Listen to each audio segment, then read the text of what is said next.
Point is, ladies and gentlemen, that greed, for lack of a better word, is good. Greed is right. Greed works. Greed clarifies, cuts through, and captures the essence of the evolutionary spirit. Greed in all of its forms. Greed for life, for money, for love, knowledge, has marked the upward surge of mankind, and greed, you mark my words, will not only save Teldar Paper, but that other malfunctioning corporation called the USA. Thank you very much.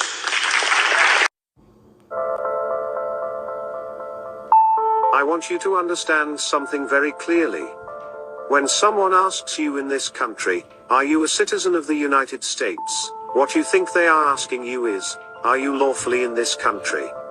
Are you lawfully here to do business and be here? That's not what they are asking you. The country is called America.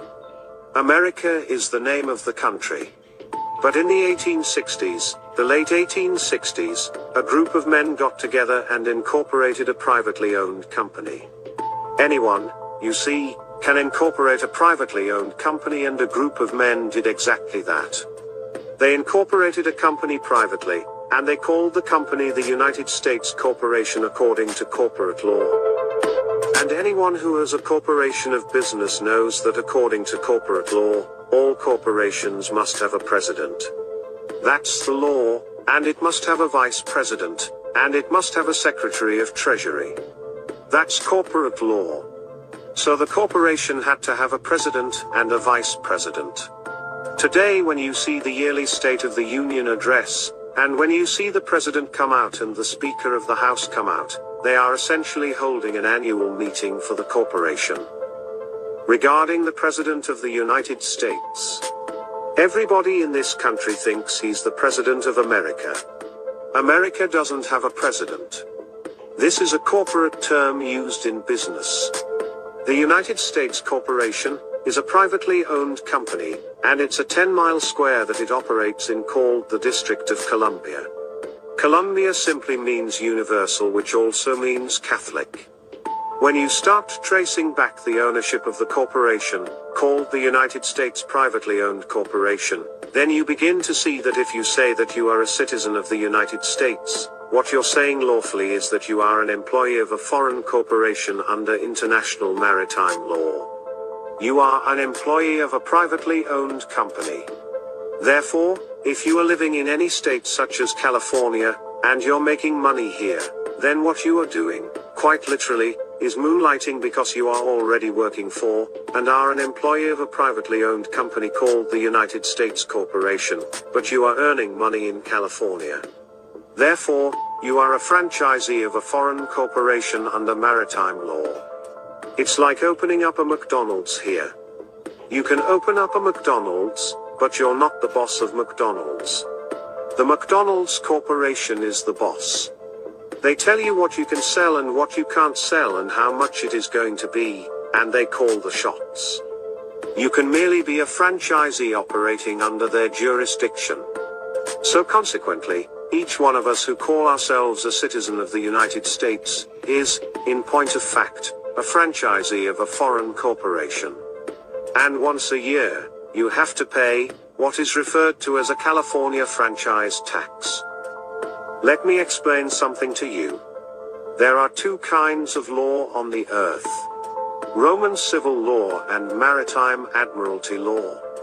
Roman civil law comes from the word civil or civili in Latin, meaning the people of the Illies, or the people of the gods. Civil law is referred to as the law of the land. But there is a higher law that governs the whole earth.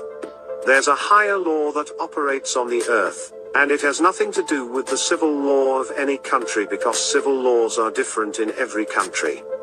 You can do things in Africa that you can't do in Spain. You could do things here in America you can't do in France, because the people's law, the law of the land, is different according to the culture. This governing law is called maritime admiralty law. But when you talk about maritime admiralty law, what you're talking about is the law of water. The law of banks or banking law is called Maritime Admiralty Law. And this is why, incidentally, the Statue of Liberty could not be put on land in this country. It had to be put in a port, had to be put in water. Why? Because it's not the Statue of Freedom. It's a Statue of Liberty. Liberty is what a sailor gets when you pull into port. Because the admiral gives the captain on board the ship ownership of your body. You ask permission to leave, and if he lets you, which he is most likely not going to. But if he allows you to leave, you have the liberty to leave.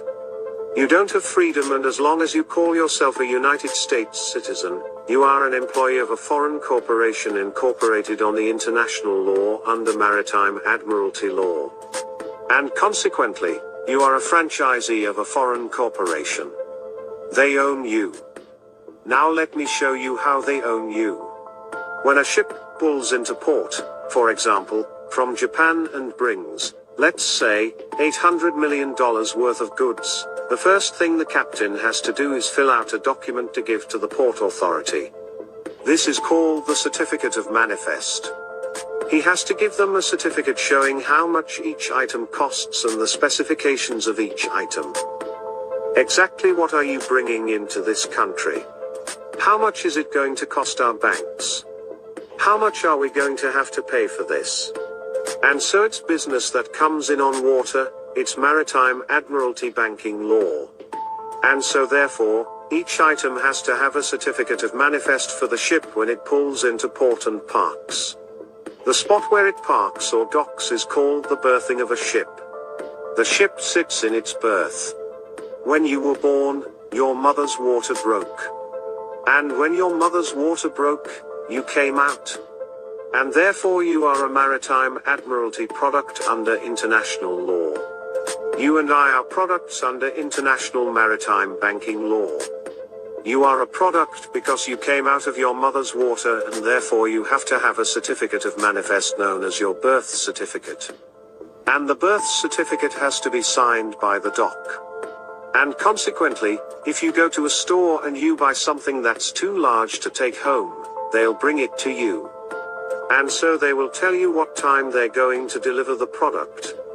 That's why your mother was in a delivery room. She was delivering a product under international law.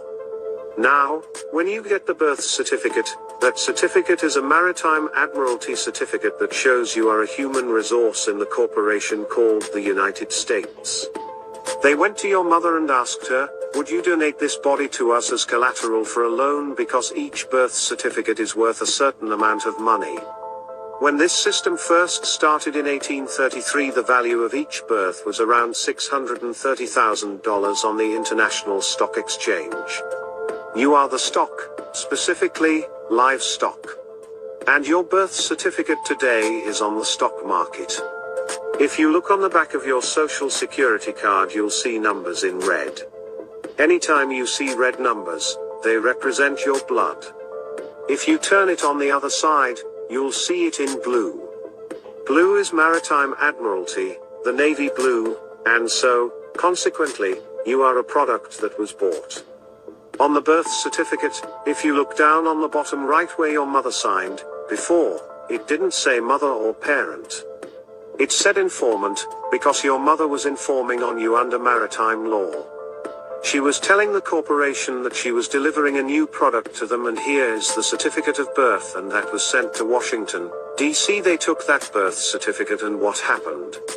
Let me go back and explain that in the 1860s, when this privately owned company was incorporated, it started growing rapidly. And when any corporation grows too fast, it starts getting out of balance. It started becoming very successful, and they wanted to move out and expand overseas. I'm being very simplistic with this. There's a lot more to it, but I'm giving you the basics. But when the corporation called the United States was founded back in the 1860s, it wanted to move overseas at the turn of the century. And so it started moving into Europe as a hostile takeover they called World War I.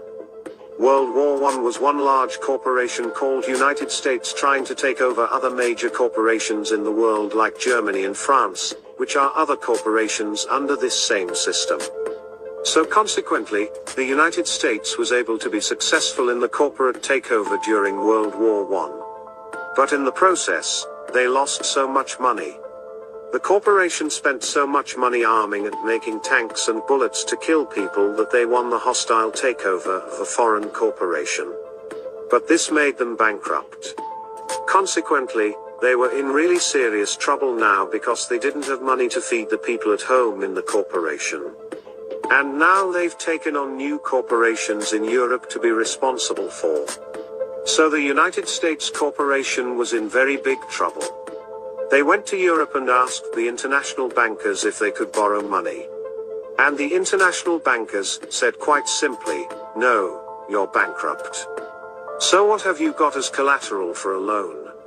And they came up with the idea that your birth certificate would be worth around $630,000 because the bankers asked, how much can each individual in your country working for your corporation make from the day they are born to the day they die on average?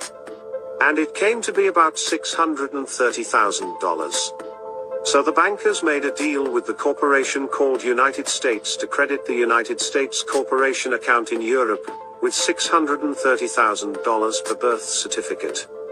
And this is why today this United States corporation doesn't care about how many people come into this country illegally or unlawfully. They don't care about that. They open up the borders, let everyone in. Why? Because every single person coming across that border is at least worth $1 million now in their corporate bank account. And so that's why the United States is only concerned with undocumented workers. We don't care about people illegally coming into the country, but we don't want undocumented workers because, with documented workers you can cash that in and get that money from the international banks. So consequently, the United States corporation owns you. The corporation owns you and is making money from your life. Something to think about, eh?